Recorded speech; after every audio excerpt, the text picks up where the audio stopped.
I get on at Piccadilly and I get off at Bolton. Oh my goodness, that's against the flow of that's it, against the flow. Everyone, it's Rail Natter. It's episode 234 in numerical episodes. I started the recording again, Jack, because that's how we roll.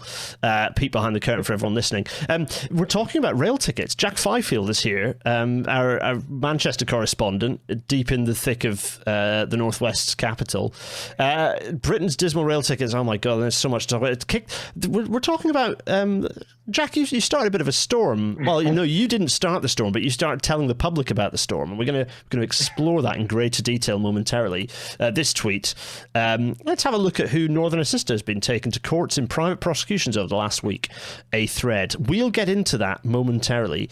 Particularly, we need to talk a bit about private prosecutions at some point through our chat. But before we do any of that. It only remains for me to... This is a quick-fire one, folks. We're doing this. It's a pre-record, but it's super quick-fire. Hello, everyone in the chat, by the way. Everyone, welcome to tonight's Rail Natter.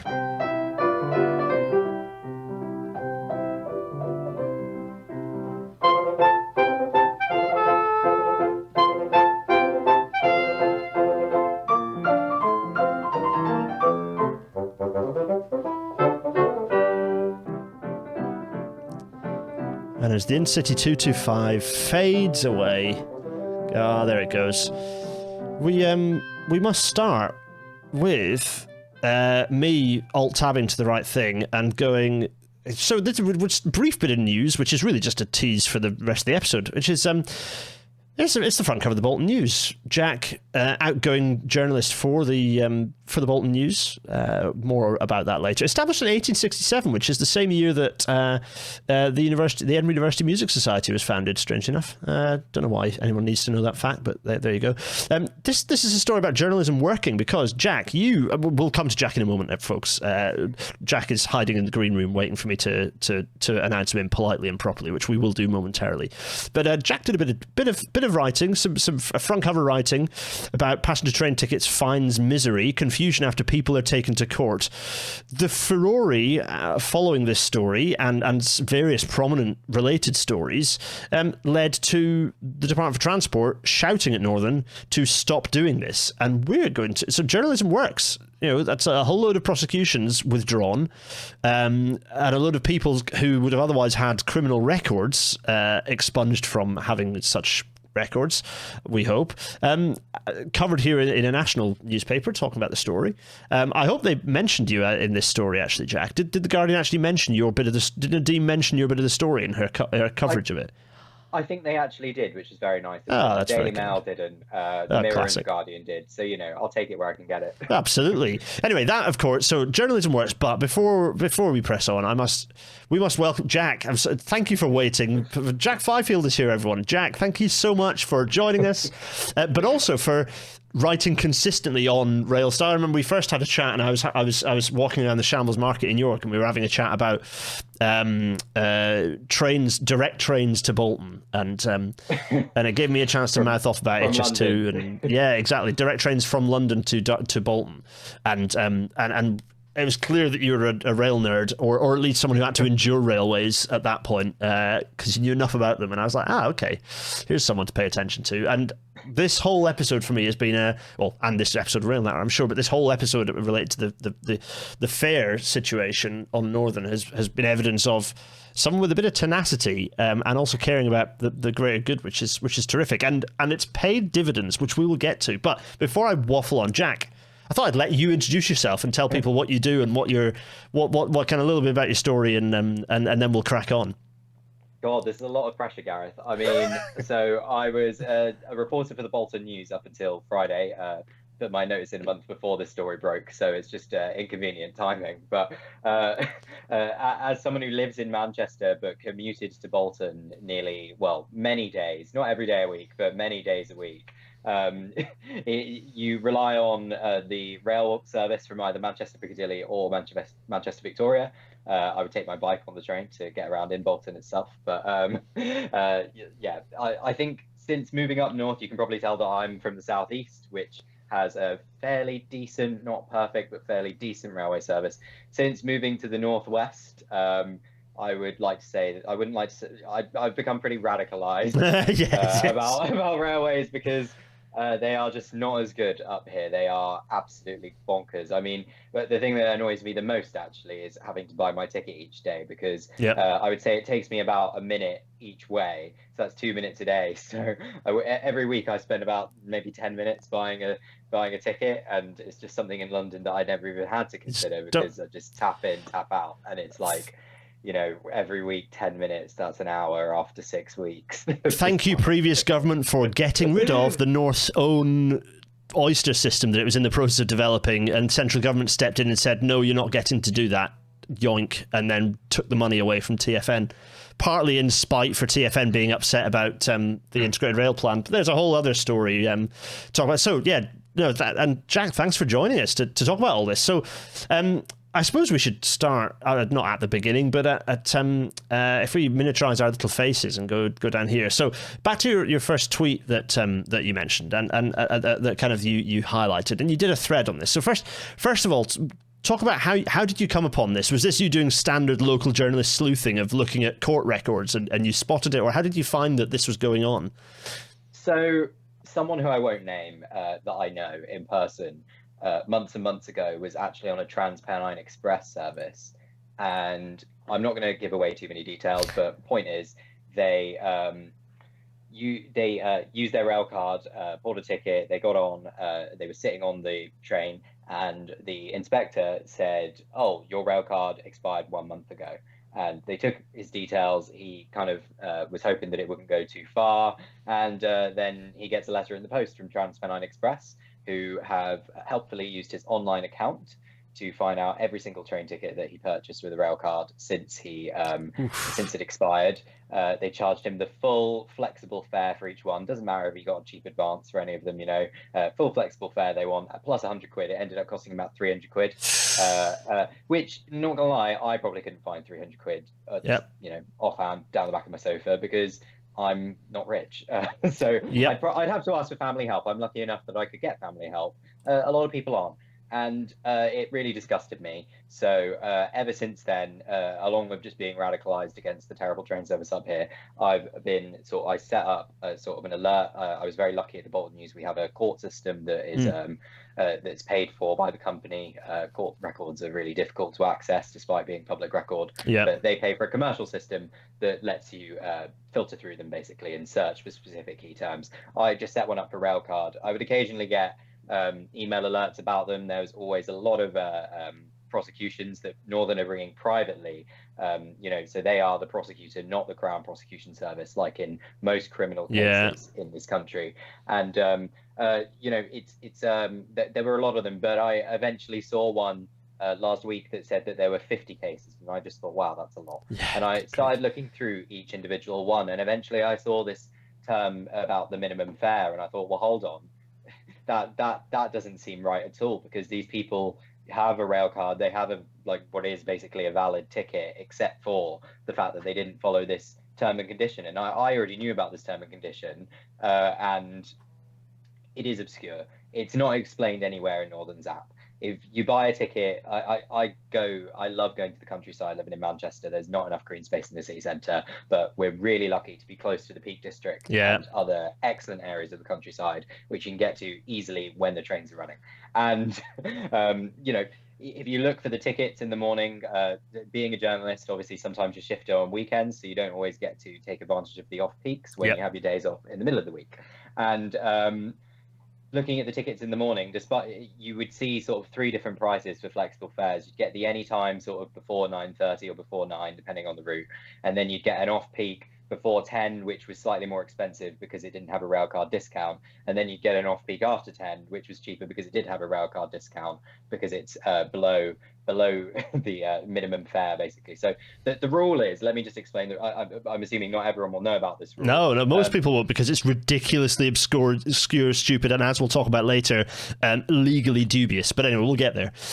So the rule is, it doesn't apply to every single rail card, but the rule for the 16 to 25 and the 26 to 30 rail cards, which obviously young people are using, is if the fare is below £12 and it is before 10 a.m. Monday to Friday, then it's not eligible for a rail card discount. So any flexible fare that you buy that is below £12 cannot be used, even if it says anytime ticket.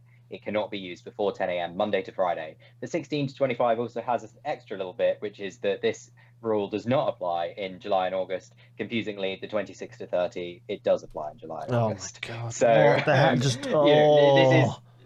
it's not a simple rule. I mean, just going from one rail card to the other when you age, the rule will change on you, even if you thought you knew it. And, you know, people don't know the rule. The rule is stated sort of on, when you buy the rail card, it says, you know, £12 minimum fare applies. That's what it says. But the rule doesn't apply to advance tickets, which, I don't know, every day I went to Bolton, I would get an advance ticket because that was the cheapest thing. I would just have to choose which exact train I was getting. And most people don't know. I mean, I don't know. I can't speak for everyone, but I don't think most people know the difference between advance, off-peak, anytime. They just choose the trains in the app and get the ones that they've chosen. Mostly they go for the low price on the one they've chosen, expecting that is valid. Like exactly. And if you're used to that and you've used your rail card before to get a discount on tickets below £12, I can absolutely see how this would catch you out. Yep. And I mean, if you've just started maybe getting the train, or you're getting the train a lot in August and you've been getting a rail card discount, and then suddenly September comes around, I can see why you might think the app is having an issue when it's not offering you these discounts. So what some people do is they'll scroll down in the app and they'll find the cheaper ticket at, say, 10:30 a.m. This is what one man told me he'd done, Sam Williamson, who I'm sure we'll get to later. Yeah. But you click on the ticket, it says anytime day single or anytime day return, and you look at it and it says valid any time of day. And if you weren't sold by that, by thinking you could just get any ticket with that, then maybe you'll click to view the small print on the ticket and you'll click valid restrictions. You click it, you scroll through it on Northern's app. What does it say about the rail card terms? Absolutely nothing. It just says valid any time of day, flexible ticket. And if you scroll down it, the only thing it says about rail cards are rail card and child discounts available. Like, I don't know, that I would just read that as the ticket being valid any time. Yeah, absolutely. Because, funnily enough, I would believe what I was purchasing. I would believe the company that sold it to me was telling the truth. But unfortunately, it's this obfuscation is like, and this runs through everything, and we'll see it as we go through some of these stories. Like, this absolutely runs through everything. But it's not just the obfuscation in the forms of the terms and conditions, but in the case of the Northern app, it's set up to make it that you will be penalised. Like this example that you give in the thread, well, literally the second tweet in the original thread from 7th October, when buying tickets on apps such as Northern's Own, they remember that you used a railcard last time and keep it by default, but it does not ask when the railcard expires, which means that without noticing, you might be inadvertently, and indeed in many cases this has happened, be buying tickets with the railcard discount applied without you really noticing it. When I was looking at court records, I saw people being prosecuted for a rail card. I saw one guy that was prosecuted for a rail card that was 8 days out of date. According to the law that they used, he had intent to avoid the fare. That doesn't sound like intent to me. No. I'm not a lawyer, but I can definitely see you forgetting to renew my rail card for 8 days. I mean, they don't exactly ask it every time you get the train. As someone who uses a rail card every single time, I know that absolutely the majority of the time they do not ask me for my rail card. I can totally see a scenario where you go weeks or maybe even months. They seem to ask for it more up north than down south, I would say, just from anecdotal evidence. Like in London, you put it on the Oyster card. I've never been asked for the rail card ever, except for when putting it on the Oyster card initially.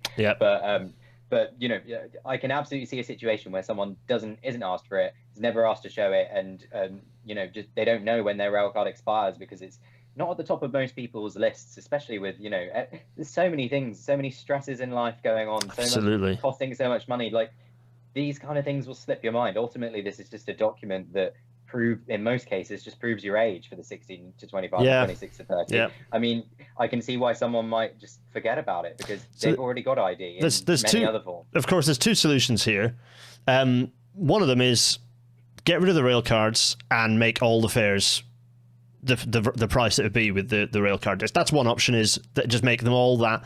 The other option, of course, is that the cheaper fare is available to people within that age bracket and you don't need a rail card.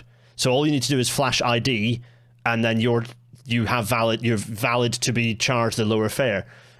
These are two solutions that would save a lot of pointless complexity and additional infrastructure. My preference is actually to just knock all the train fares down to the costs that they currently are with the rail card. But anyway, we'll maybe talk about that later. But I'm not a huge fan of rail cards, not because I don't think people should have the discount, but because they add these extra layers of complexity, and also they even like, okay, so this we're talking relatively here, but actually it's another case of people who are slightly better off can afford the cheaper fares, because it's actually quite a lot of money up front to get a rail card these days, right? I don't know how much it is for 1625. When I was old enough to get one, it was like 65-ish quid. I dare say that's gone up now.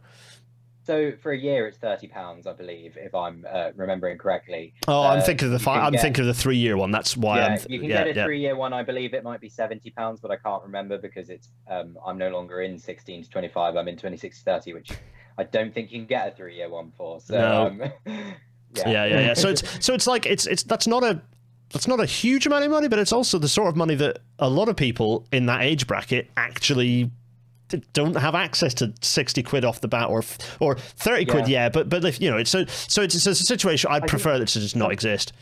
Something that really annoys me about it actually is when I've spoken to sort of professional colleagues and just people up north who don't get the train because it doesn't have a good reputation up here, in the northwest at least. A lot of people would prefer to drive, and I've people who say they haven't got a train like the whole year, which just blows my mind because I get the trains just to do everything because I don't drive. But if they are in these age brackets, you might say to them, "Oh, get a rail card; it'll make it cheaper." And they're like, "Well, I never use the trains. What's the point in spending this money up front?" Because and all they'll do is then they just won't buy any train ticket because they're expensive, and it's a perceived disincentive, isn't it?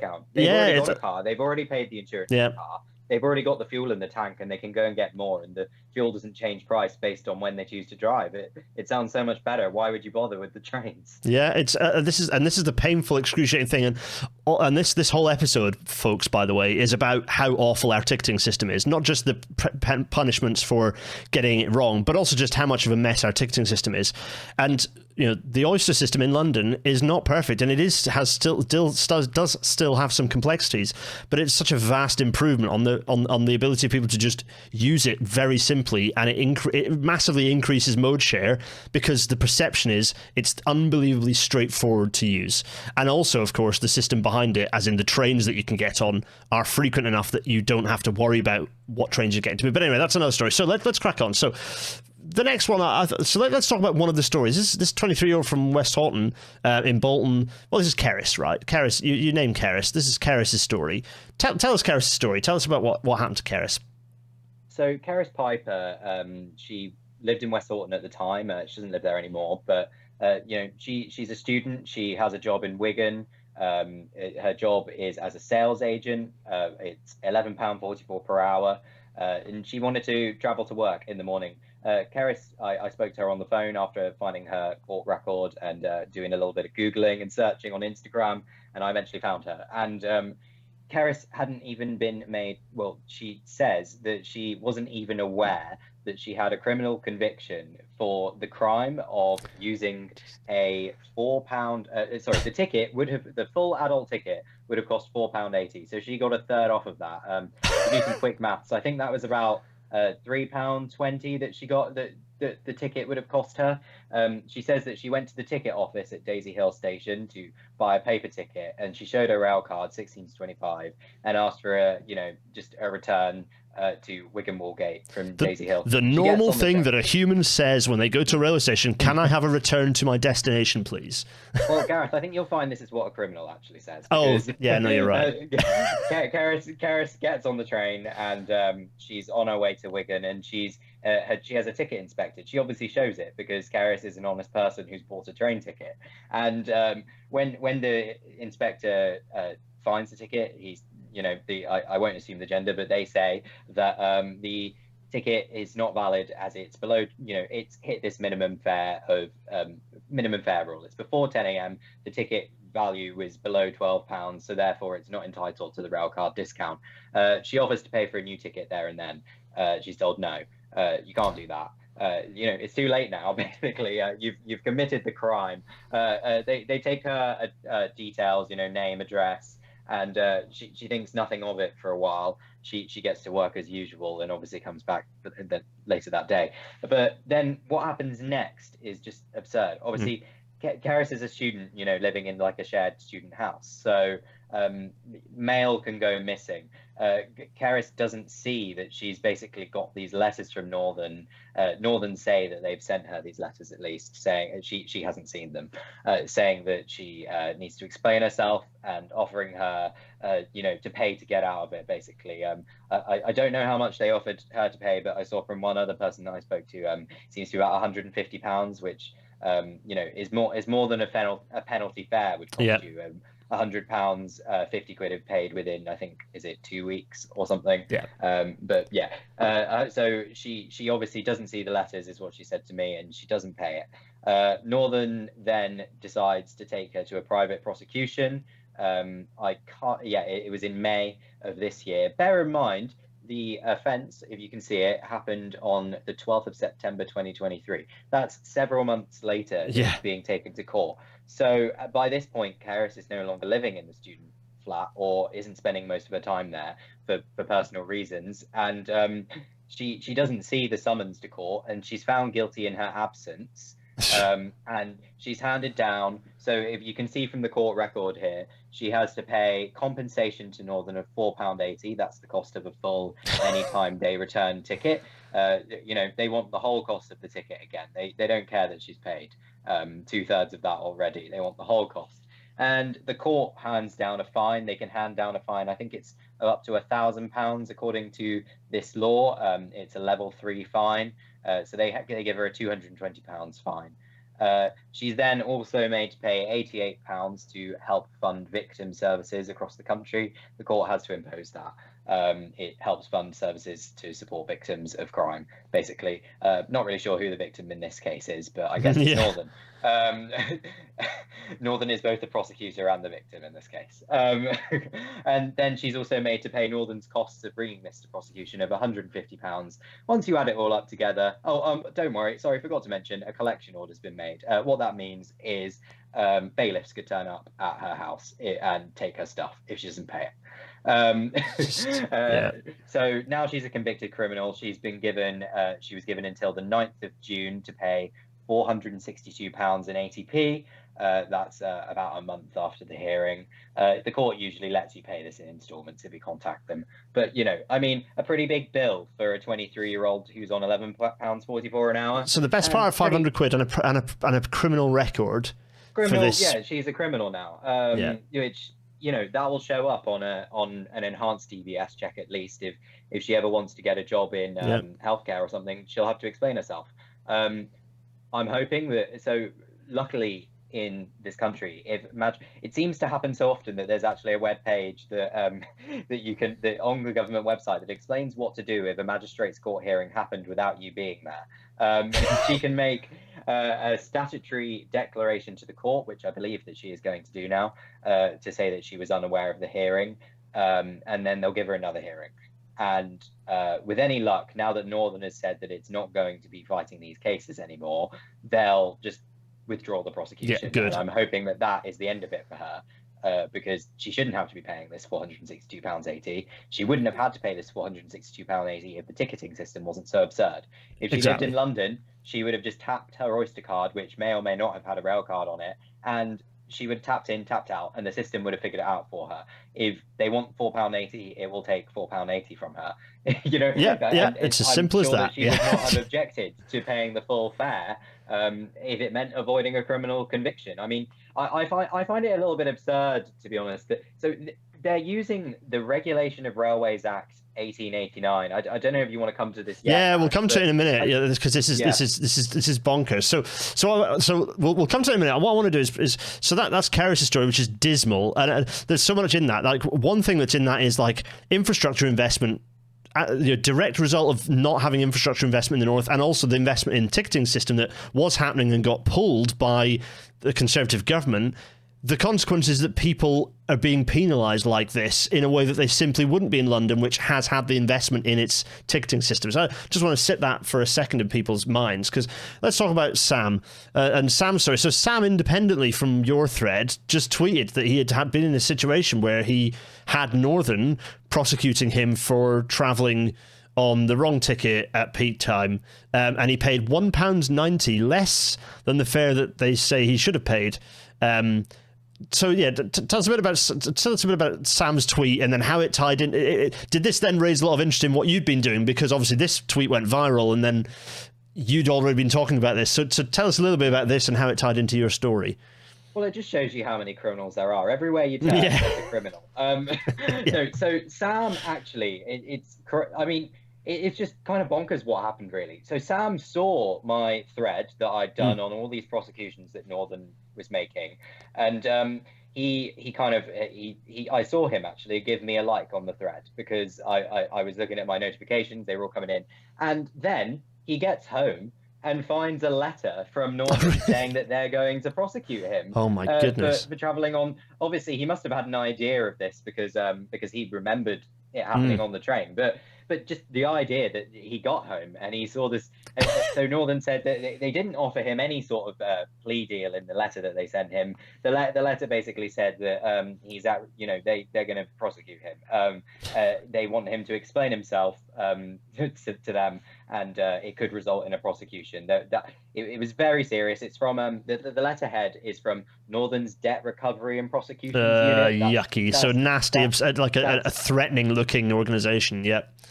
That's a unit that a train company runs. It's the Debt Recovery and Prosecutions Unit. That So what happened to Sam? I don't know if you can see on his ticket, but it says Thursday, 5th of September, 2024. Sam uses a 16 to 25 rail card. Now, the reason the date is relevant is, as we said earlier, this £12 minimum fare restriction does not apply to 16 to 25 rail cards in July and August. So Sam had been doing a journey from from Broadbottom, which is near where he lives, to Manchester. He'd done it a few times in July and August, and he'd been able to get a rail card discount, in the morning.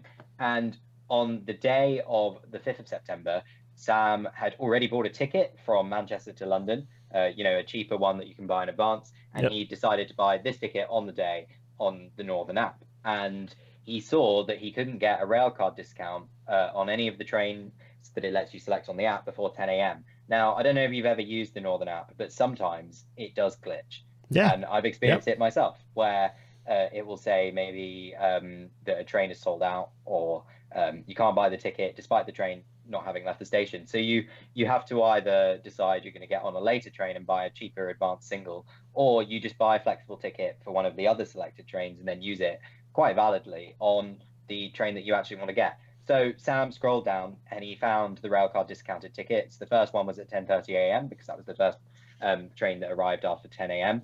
And he selected that and he looked at the ticket. And in the Northern app, as we've discussed, it says anytime day single, valid anytime. You click the restrictions, it just says flexible ticket, can be used any time of day. So he buys it, he gets on the train, and his ticket's inspected. That's where it all starts going wrong for Sam. His ticket's inspected and he's told that his ticket's not valid, and he is apologetic. And Sam tells me that he offered to pay for a new ticket. He was told he couldn't, and he offered to even pay for like a penalty. He said, if I need to take a penalty fare, then I'll take that. But he's told, no, you need to give us your name and address. And that's where it goes from there. And then he sent the letter telling him he might be taken for prosecution. And just an absolutely insane process. And it's such an obvious waste of everyone's time. It's a waste of the frontline staff's time. It's a waste of everyone's time to have this process, which is so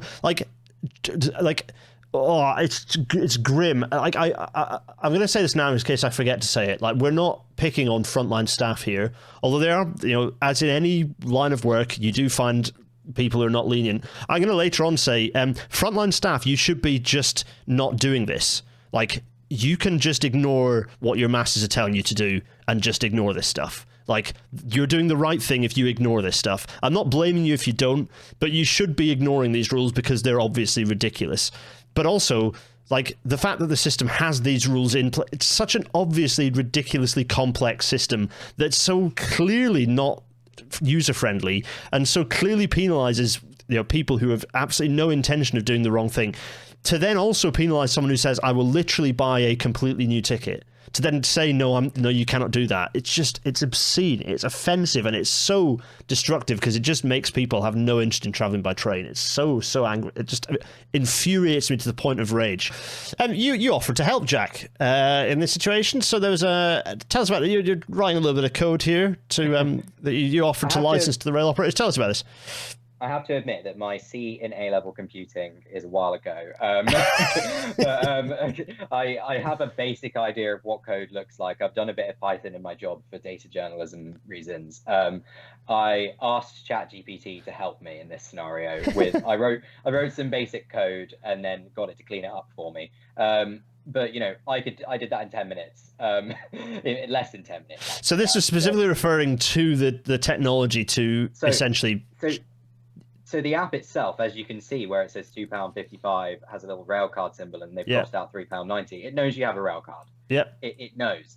And yet it says anytime day single, which in itself is already really confusing. And it says travel any time of day. And if you click valid stations and ticket restrictions, it will show you another message where it says a flexible ticket valid anytime. Yes. It at no point mentions this railcard restriction. Now, some people will say, well, they don't have to mention the railcard restriction. You agreed to it when you signed up to the railcard. Okay, that's great. Fine. I'm gonna accept that. Yeah. So if I accept that, then whatever. But also, would it really harm them to remind people of this term and condition? I mean, what are they gonna like? What they could conceivably get out of this is someone paying more money for a ticket.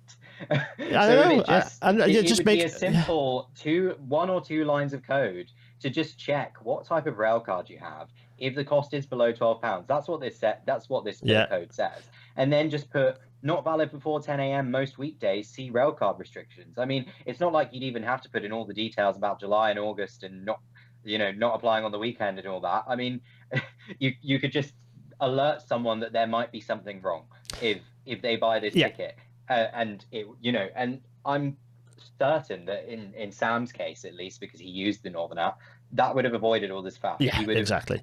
He would have just paid for the more expensive ticket, and he would have happily got the train. And it's like a quid extra. It just doesn't. Annoyed. He might have been slightly annoyed at not getting the discount, but that would have been that. So another key point I want to point out is that this is not like people who go, oh well, it's in this niche bit of nonsense in the code of condition of travel or whatever. Actually, no. So I'm going to go to a little bit of contract law here, and I wish I could remember the case law, but I don't because I'm not a legal nerd. But there is legal precedent that for complex warranties, terms and conditions that are difficult to access, or and certainly in terms of the proportionality of the sale. So for something that's a few quid, to then have huge, long, complex terms and conditions, it would not hold up in court. Like if these actually went to CPS, and we'll talk about your lawyer's legal view on this in a moment, but and this is kind of what I'm tying into it a bit, but this would not hold up in court. This just does not hold up. If you actually, if someone had the resources, so if Sam or someone else had the resources to challenge this in court, take Northern on and say, actually, according to contract law, you cannot get me on a huge list of complex warranties, particularly when everything I click when I'm making the purchase does not include that warranty of it doesn't apply XYZ. So legally, this isn't correct. Like Northern don't have the railway industry, the rail operators are not. This is not legal. Like I will put my flag in the sand there. If this was challenged in court, they would lose the court battle. They would lose it. It would become a new case law to confirm the previous case law of excessive warranties do not hold as part of a contract. So basically what that means in contract law is if when entering into the contract with the train operator, when you buy this ticket, you cannot be held to egregious warranties, which you cannot be held to a huge long list of warranties that basically couldn't fit on the back of a orange ticket. It doesn't hold up in court. I'm not a lawyer, so I'm not going to make assertions about its validity. And that's fine. You can. I'm not. but like what I would say is it has held up in magistrates' court, annoyingly. But the big thing is, if you look at the court records, a lot, in fact, I think all of the ones I found that got convicted were proved in absence. And I saw some in there that I've not reported like the names of, but some in there. It seems that if you turn up, the case is withdrawn by the prosecutor Northern. And I would just question why turning up. I mean, who knows? These people could have all turned up and they could have had like a really solid argument. Like maybe they say it wasn't even me on the train or something like that. I have no idea what they've told Northern. But you know, it does just seem to be a little bit of a pattern that if you turn up, the case gets dropped. And like in this specific scenario, at least. And you know, for all I know, all those people did have really good reasons, and actually it wasn't them, and someone else gave their details, and it's all a massive fraud or whatever. But is that likely? I don't know. I would love to have the case law. It's in my case, my contract law notes, which are down here. Thank you, University of Leeds. I failed the exam, but I enjoyed the course. But hint to all civil engineers doing the libel hearing. I failed a law exam. I failed a law degree or something. Oh yeah, no. My hint to all civil engineers is do the course with the University of Leeds. It's very good. Do not take the exam. You don't need to. It shows up better if you just don't take the exam, because then you don't fail it like I did, because I was on 2 weeks of nights before it and obviously had no time to rehearse.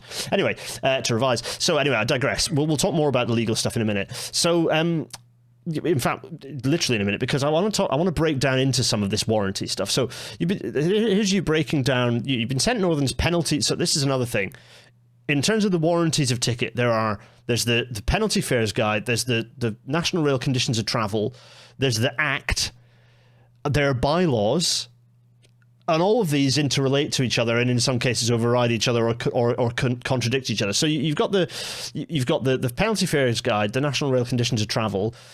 You point out there's a discrepancy, and I'm going to leave the two extracts. So I'm going to put a little squiggly red line between the two documents here. So to talk us through a little bit about this discrepancy, some Adenoidal people challenged you on this on Twitter, and then you rebuked them, rebuffed them quite successfully. Tell us about this and what the conflict is, and what the kind of material results are. So I was sent Northern's penalty fare guide by someone, and this is one of their internal documents. But if you notice, on the 1, 2, 3, 4, 5th line, on the left, it says a penalty fare should be issued when a customer has a ticket which is not valid due to a ticket restriction, i.e., off-peak ticket on a peak service. Now, if you look at the National Rail Conditions of Travel, which Northern is bound to, as are, I believe, all of the rail operators in this country, and you are bound to as well, as it does have obligations to the passenger in there as well. But it says that where someone's using a time-restricted ticket, such as off-peak or super off-peak, that is correctly dated but invalid for the service on which they're travelling, then they'll be charged the difference between the fare that they paid and the lowest price ticket is valid for the train you're using. That's way less than a penalty fare, which is £100 plus the cost of a new ticket, or £50 if paid within, I believe, 2 weeks. The National Rail Conditions of Travel is quite clear that you should only be charged for the difference between the fare you paid and the lowest price ticket. So, I mean, if Northern are issuing these penalty fares for that, they've just gone completely against the National Rail Conditions of Travel. I mean, you can look it up. It's a public document. Yep. It's 9.5, as you can see. Yep. Like, it's crazy. I mean, I accidentally earlier today traveled on a afternoon peak. I swear this was an actual accident. I traveled on an afternoon peak service from Littleborough to Manchester, Victoria. No one scanned my ticket. Luckily, it was visually inspected on the way out, as the gate line staff member was very busy with a number of people who had issues with their tickets, which is just classic. It's always happening up here. But they let me through with a visual inspection. I'm glad about that, because it probably would have caused an issue. But what I have done was that train was also delayed by 20 minutes because nothing runs on time. And I've submitted a delay repay claim, and now I'm worried that I've incriminated myself getting on a peak time train with an off-peak ticket fully by accident. Now, I don't see how any company can possibly think it's good practice to charge a customer £100 when they've made like an honest mistake. I've not deliberately set out to do this, but I've done it and it's done. It would be so easy to just charge the extra amount. I mean, if you really want to get this revenue, just have more people checking tickets on the train. Like, to do it on the, and please also just do it on the train and don't hold me up when I'm trying to get in and out of the station. And I'll pay you whatever you want for the valid ticket. But I mean, this would have never happened if I was getting a tram in Manchester on the Metrolink, or if I was getting a train in London, because I would have just tapped in, tapped out, and it would have charged me the peak service, peak fare. I might have got home later and checked on my app or whatever and thought, oh, that's a bit higher than I was expecting. And I would have gone, oh, it's because I travel in the peak. Silly me. But why on earth do I have to remember this? Not to mention the peak is different for like all the different routes. Some of them don't even have an afternoon peak. Some of them have, like the peak is just completely different at any time. So how on earth am I meant to remember it? It probably would be quite obvious that 5:30 p.m. would be in a peak if it was a peak, but I genuinely forgot. I bought an off-peak day return. I went for a bike ride, which I'd usually do on a weekend, and on a weekend there's no peak, so I just bought the ticket that I would always buy, and I put my hands up. I messed up, but I do not want to pay £100 for that, because I don't even. It's just not. It's just nonsense, isn't it? It's just absolute nonsense. Like, just the number of people, how off-putting this is to people who just want to get the bloody train, and they'd happily pay. If we had a system in place as an industry, if we'd had the investment from government to put a ticketing system in place across the north, an integrated northwest, Greater Manchester area, or broad city region, or even broader, TFN area, zonal ticketing system that you basically did contactless for, that would be. People would happily pay the extra quid a day that it would be, or whatever, for their ticket, or extra quid a ticket. They wouldn't care, because they'd know that they're tapping in, tapping out, and they've got the cheapest ticket they're allowed to get, and that's fine. They've got this. They paid the same that everyone else has got the train, and they'd be happy. It's a lack of investment that is resulting in basically being off-putting to huge numbers of people. It's really off-putting. I spoke to one woman who had a similar issue. She accidentally selected 16 to 17 Saver rather than 16 to 25 Railcard in the app, which, it's so similarly named. Yeah.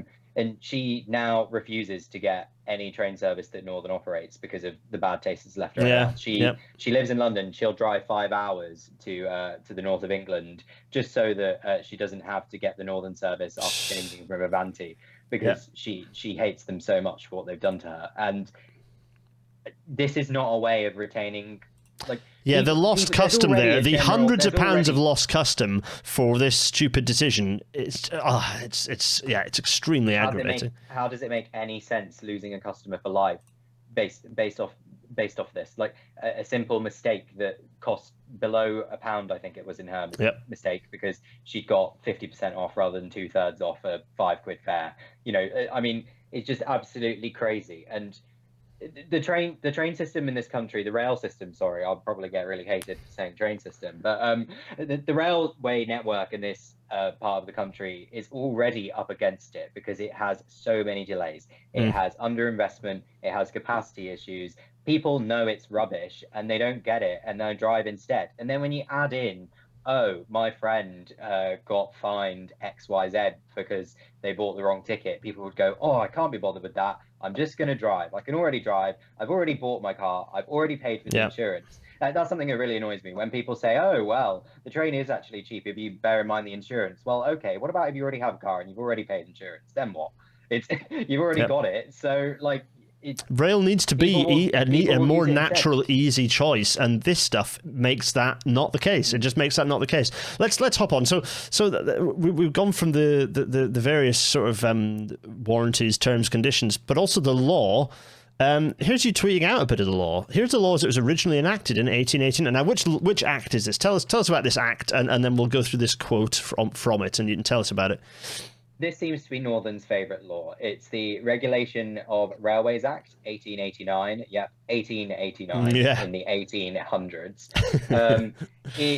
Section 5.3 of the Act specifically, it says, if any person travels or attempts to travel on a railway without having previously paid his fare, and with an attempt to avoid payment thereof, he shall be liable on summary conviction to a fine not exceeding, and it used to say, 40 shillings, or in the case of a second or subsequent offence, either to a fine not exceeding, what it used to say, £20, or in the discretion of the court, to imprisonment for a term not exceeding, and what it used to say, 1 month.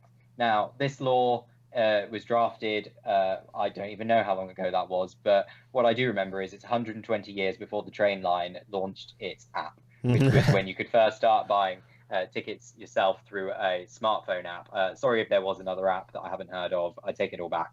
But 120 years before, and 85 years before the invention of rail cards itself. So I don't think anyone drafting this law ever thought that people would be using rail cards or choosing details of their ticket themselves on a smartphone connected to a worldwide interconnected network of yeah, exactly. Yeah, the current world would have been inconceivable to the people that drafted this law, but this is the one that's being used. And the only update to the law since it was drafted has been instead of a 40 shilling and a £20 fine, it now says level 3 on the standard scale, which means up to £1,000. It's just a nice way of saying it so that they can change the amount whenever they want, and they don't have to change all these laws again. And it says 3 months instead of 1 month. That's it. It doesn't say anything about rail cards in this section, at least. And it doesn't say anything about, in this section of the Act. I haven't read the whole Act, I have to admit. It's a long read. But in this section of the Act, it doesn't say anything about, accidentally buying tickets yourself and making a mistake. And this is the one they're using to get people convicted criminally in a criminal court. I mean, if this was like another private company that you'd done something to, they might take you to civil court and, they'd be able to recover money from you. But this is actually a criminal conviction because the railway has weird long legal precedent. Yeah, exactly. And I mean, the railway back then, I can't even imagine what it was like. I don't know. To be fair, pretty similar to what it is today, given the state of Manchester's railways. What is good to know is that these laws don't apply to women. That's also quite good. So it's nice for them, of course. Well, unfortunately, they do apply to women. As just to clarify, they do apply to women. Thanks, Jack. His just means his always refers to all genders in these types of old laws. I do. Screw those guys. Yes, it's true, of course. So we come back to your news piece on this, Jack. That so your news piece went out covering a lot of this. You started the story with Caris Piper's sort of story. You started your piece with Caris Piper's story. This criminal record over £1.60.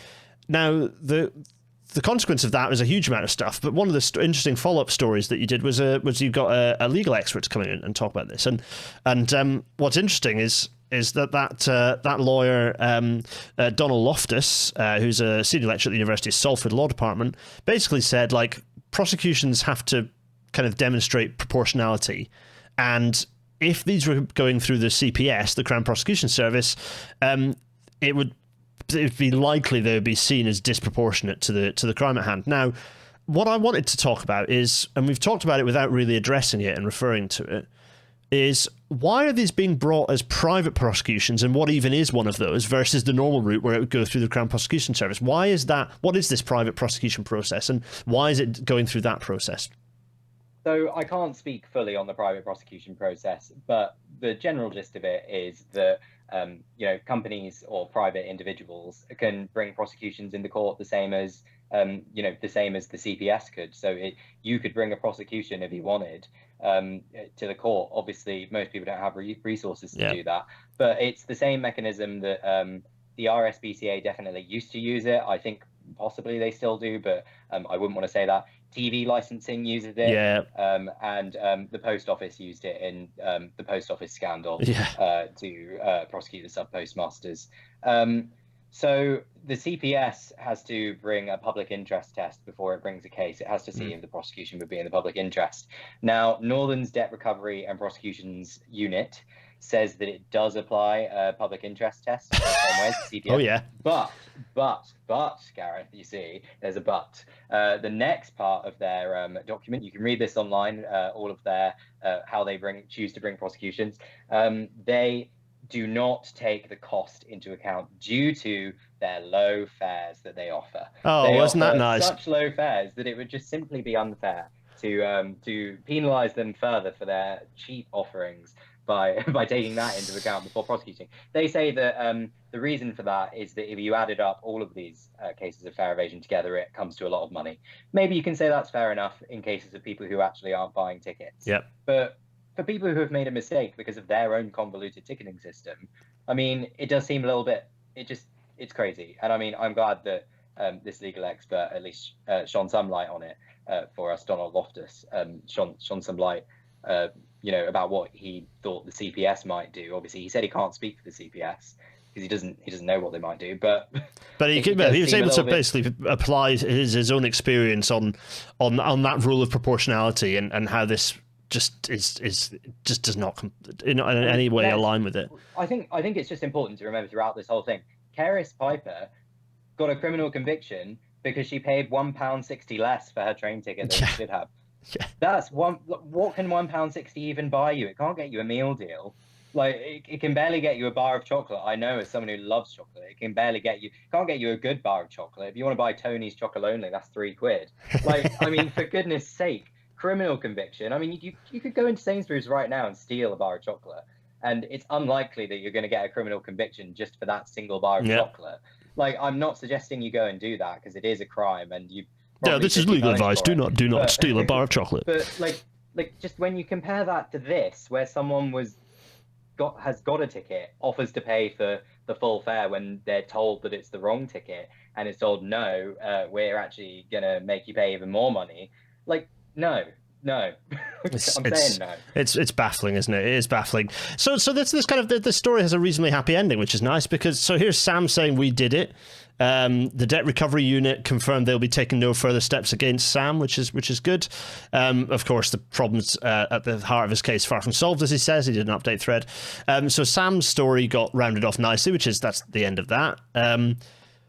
Jack, the thing that things that escalated kind of once again, we've both had some stories where the Secretary of State for Transport has had to step in.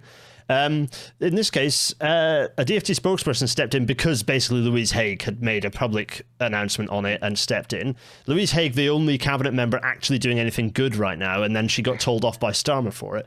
So, DfT instructed rail operator. Unfortunately, I did ask for Louise Haigh to give us a comment, but as you'll see, it's a DfT spokesperson who's it is made this sadly. But that's both of these senior parts of the DfT, this ministerial staff in the doghouse at the moment. So DfT instructed Northern to urgently review cases where passengers have been prosecuted for using an anytime ticket before 10 a.m. It's a rule that shouldn't exist. They can just get rid of it. Again, like that rule, even if you don't get rid of rail cards, the rule where the rail card has a lower cap can be got rid of, because it doesn't seem like that's of any value to anyone. The not before 10 a.m. rule, again, pointless additional warranty, just doesn't need to be in. Just all of this complexity. Well, we'll get to what I think you need to do with it in a minute. With all these complex restrictions, like, before you get rid of them in the short term, put them on the ticket. Yeah, yes. Like, just put them in big bold letters on the ticket at the top, say not before 10 a.m. Like, is it so easy? You could color code it if you wanted, I know, yeah. Like, to make it even more obvious. Like, oh, why have I got a green ticket instead of an orange ticket today, or something? Like, just figure it out. Yeah. They've got so many millions that they could figure it out. Yeah. The DfT said this: ticketing has become far too complicated, which is why we've committed to simplifying it for customers as part of the biggest overhaul of our railways in a generation. So you keep saying, and you haven't told us anything about what that simplification is going to look like, DfT. Anyway, DfT continue. We expect Northern to ensure their policy. By the way, Northern is basically part of the DfT at this point, so this is a bit of a weird situation anyway. Well, Gareth, I've brought that to the Department for Transport before when mentioning TransPennine and Northern, and they say, just to clarify, we don't actually run Northern or TransPennine. It's Department for Transport Operator of Last Resort Holdings Limited. Yeah, which isn't the DfT, of course. Yeah, no, it's still which is telling, because that's the main reason the talks ever existed, which was as a smoke screen to protect government from all things that government were the ones who had control over. So there is a certain irony in them continuing to do that with the publicly owned railway operating organisation. Anyway, we expect Northern to ensure their policy on ticketing is clear and fair for passengers at all times, and have instructed the operator to review the details of these cases urgently. Which immediately afterwards, Northern then, and I think you said these have been quashed, but Northern then immediately brought 2 more cases to court.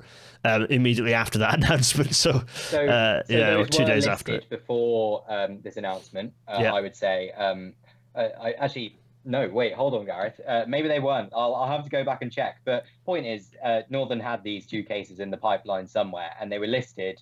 I think the day before I made that tweet, actually. So possibly, yes, it was after this announcement was made.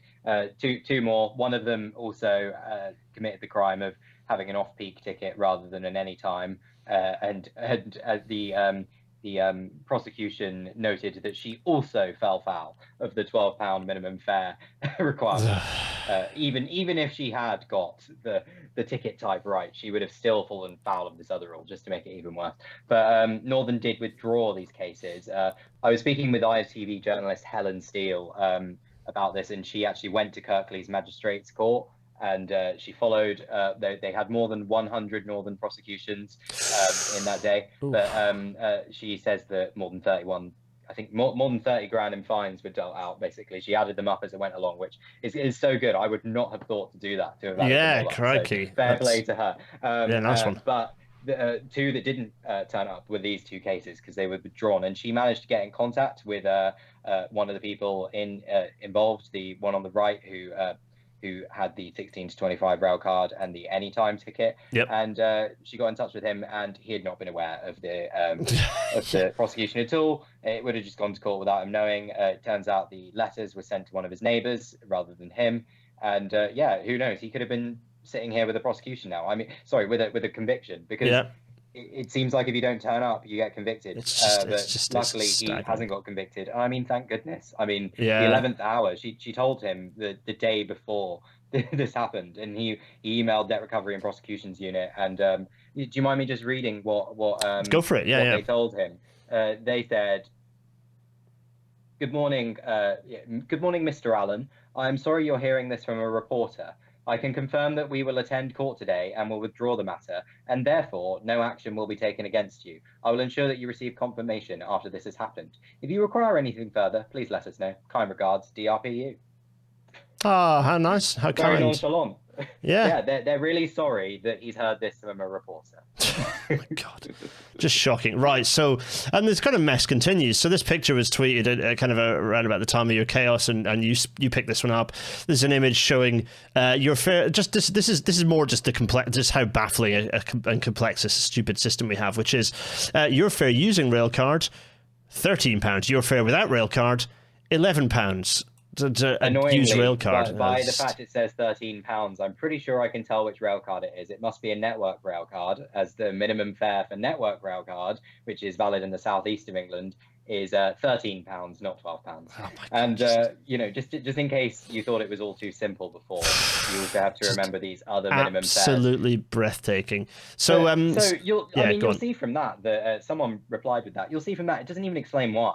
Like, it doesn't say what's going on there. It just says, do you want it cheaper or more expensive? just absolutely staggering. And then you picked up on, so your latest investigations and shenanigans are looking at you're looking at the Hexham to Newcastle route. Peak restrictions only apply between 4:30 a.m. and 9 a.m. and not in the afternoon. They still sell a railcard anytime ticket, despite the fact that you may as well just buy an off-peak, as it won't be valid before 10 a.m. So the point you're making here is they sell a ticket that doesn't. Tell us what's going on here, because it's just even more complexity and mess. So obviously, as I mentioned earlier, the peak restrictions and off-peak times and all of that nonsense are different on different routes. For this specific route, it only applies in the morning. So the peak times are 4:30 a.m. to 9 a.m. There's no afternoon peak restrictions. So when you go on Northern's website and you look to buy tickets, it offers you two ticket types: an off-peak day return or an anytime day return. You can see it says any off-peak train, and it says travel any time of day. We know that's not true already because of the price of the tickets being below £12. So this is with a railcard discount, just to clarify. But if you were to buy this anytime day return here, there's no advantage to you buying it at all, because there's no afternoon peak on this route. And you wouldn't be allowed, under the terms and conditions of the rail card, to use it in the morning peak because it's below £12 and it's before 10 a.m. So they'll happily charge you £1.05 more for nothing. Like, there's no advantage at all. You should just get the off-peak day return. Yeah. But like, I can see why someone might see that and think, oh, it's only £1.05 more, and it says I can travel any time of day. Let's go in the morning instead. And they buy it. They don't bother clicking earlier because they see, if they clicked to go earlier, they would see that the price went up, and it still wouldn't explain why the price went up. It doesn't explain it at all, ever, in any of these cases. But it might at least, to some people, they might think, oh, that's strange, I wonder why. But to others, they might just be like, oh, go back and get the cheaper one for traveling any time of day, which is probably what I would do, to be honest. Yeah, absolutely. Same, to be honest. But this ticket is literally nonsense. Like, and I think it just shows how complex these tickets are, that even Northern's own systems will sell you a nonsense ticket that can't be used. I mean, even more confusingly, that off-peak day return there, I mean, you can see that the peak restrictions are 4:30 a.m. to 9 a.m.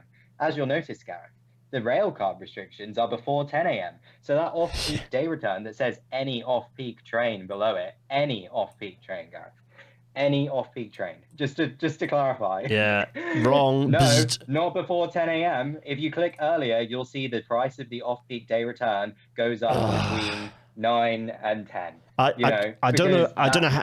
It's just. I don't know how many loud, annoyed noises I can make. Yeah, like I just want to make. I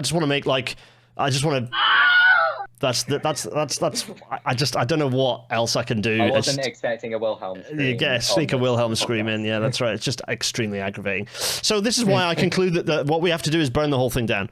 The whole ticketing system, just absolutely shredded. Put the whole thing and every single element of legal consecration associated with it. Just put the whole lot in the shredder and start from scratch, because it's just dismal, and we're piling complexity on complexity on complexity. And we've seen this with the stupid LNER ticketing trial with their alternative solutions over on the East Coast that has just been an absolute shambles as well.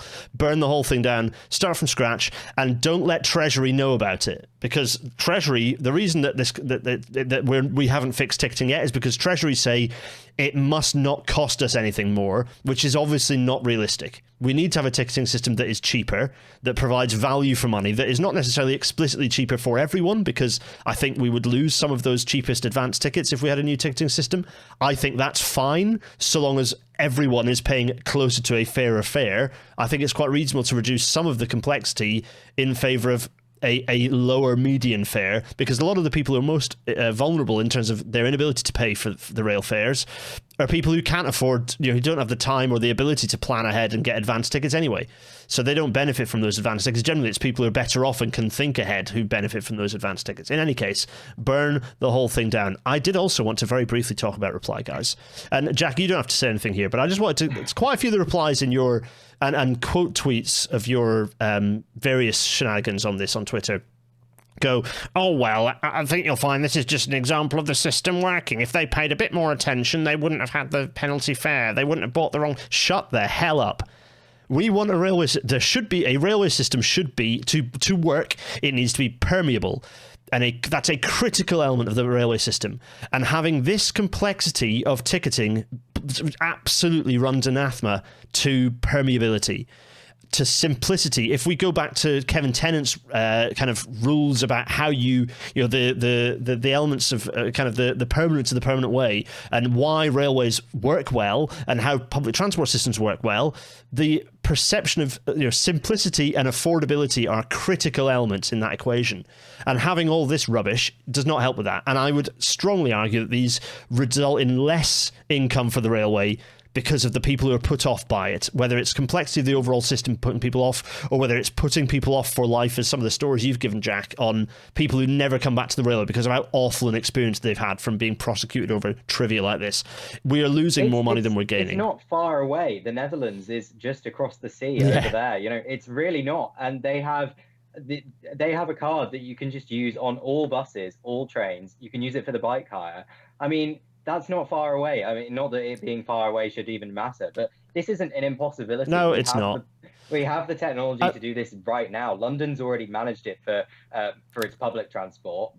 And this is we can just do it. We can just do it. Well, the trouble is we can't just do it, because Manchester and the North was trying to do it and was making progress with doing it, and had spent a good number of tens of millions of pounds on progressing it, and then Westminster said no. So the problem we have, it comes back to centralised power. Go back to the John Stone episode that I did a long while back, where we talked about the fact that the UK will simply cease to exist as a going concern if we don't wrestle power away from Treasury and away from Westminster and devolve power. It's critical, and this is a good example of it. So I said to you that you were going to get a chance to briefly rant about Northern, and we're going a bit longer, so it's not quite as long as I thought I'd let you rant because we've had such a good chat already. But briefly, tell us about how. Well, you've said a bit already, really. So it's probably just a little punctuation on the story about all this ticketing to one side. How much of a stress you have using Northern services to get between Bolton and Manchester? I don't drive. I don't have a car. I can't drive. I've never learned to drive, and I don't want to drive because it costs a load of money, and you'd have to find somewhere to park it, and it's horrible, and I hate it. And but being a local journalist, a lot of, especially out of London, in London, it's rarer to require a car. Yeah. But most places require a car. Even my contract for the Bolton News actually said that I would have a driving license and a car, but they very nicely said, no, well, don't worry about that as long as you learn to drive. And I just kind of quietly didn't.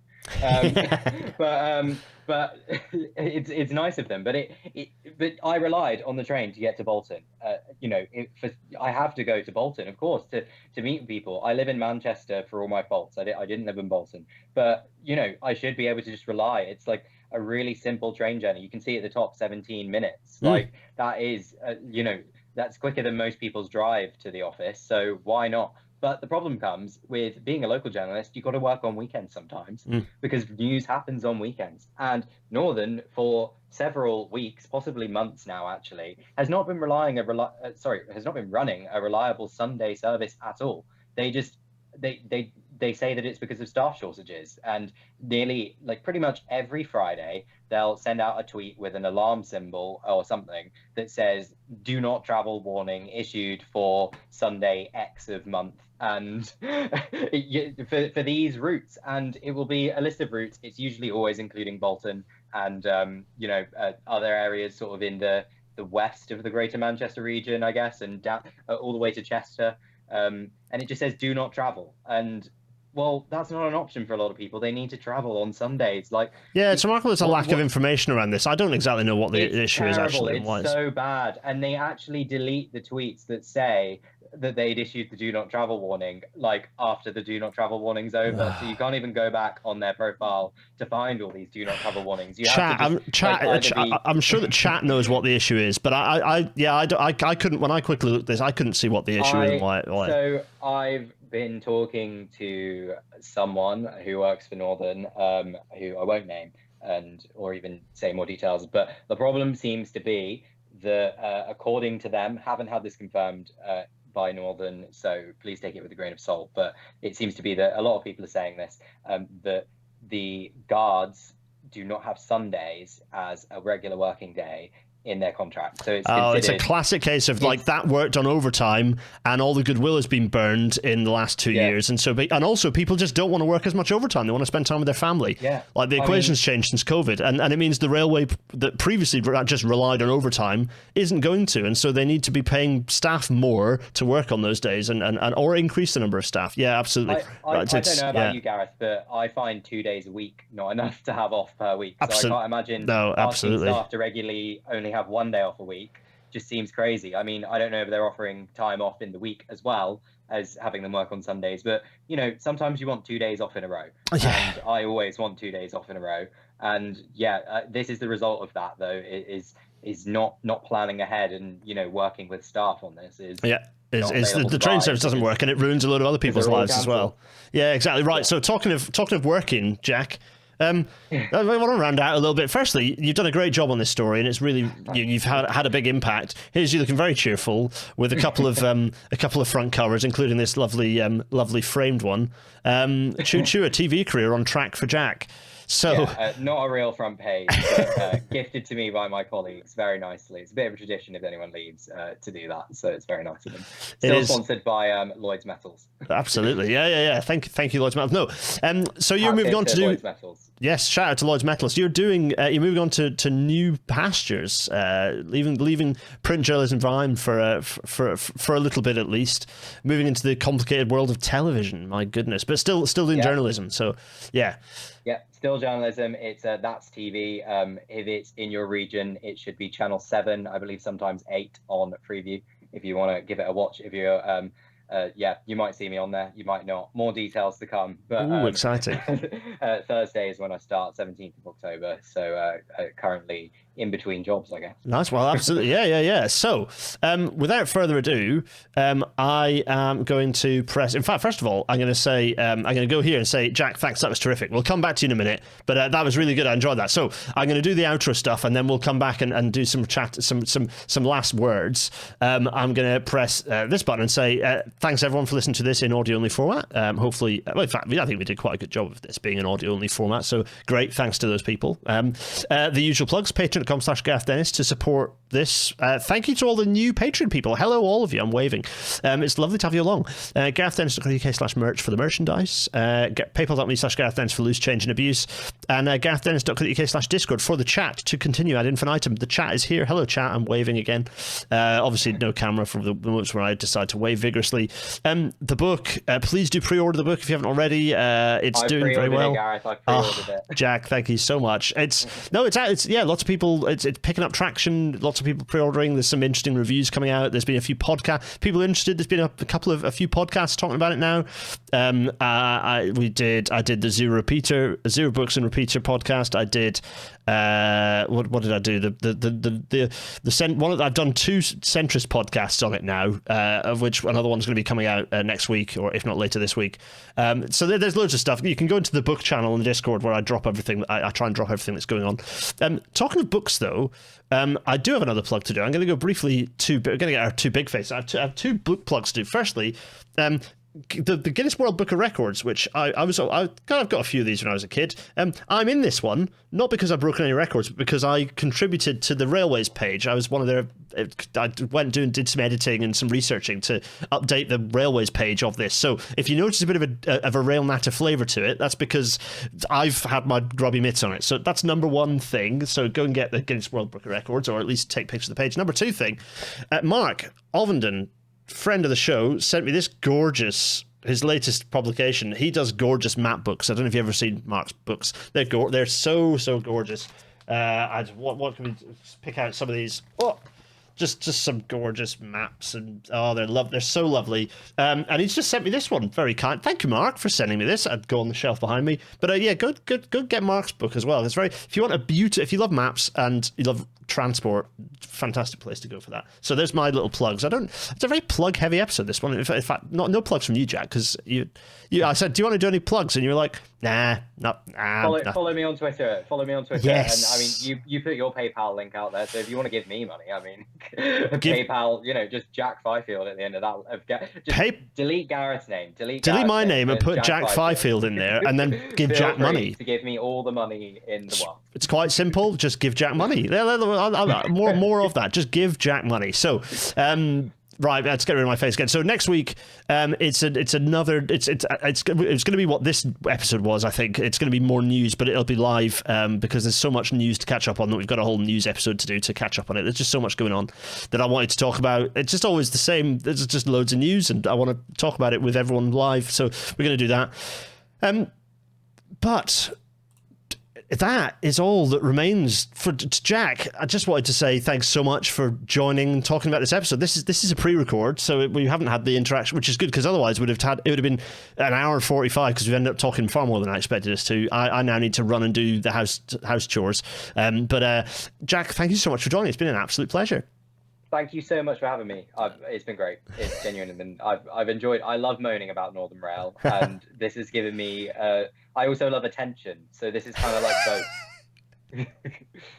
But the thing is, you're moaning with the intent that you want it to be good, so people can use it. Which is kind of what I do as well. Like, we're moaning because we can see how it can be better. It's quite easy to make it better, and they ought to make it better. No, Jack, thanks so much. It only remains for us to wave vigorously and say, everyone, cheerio, cheerio.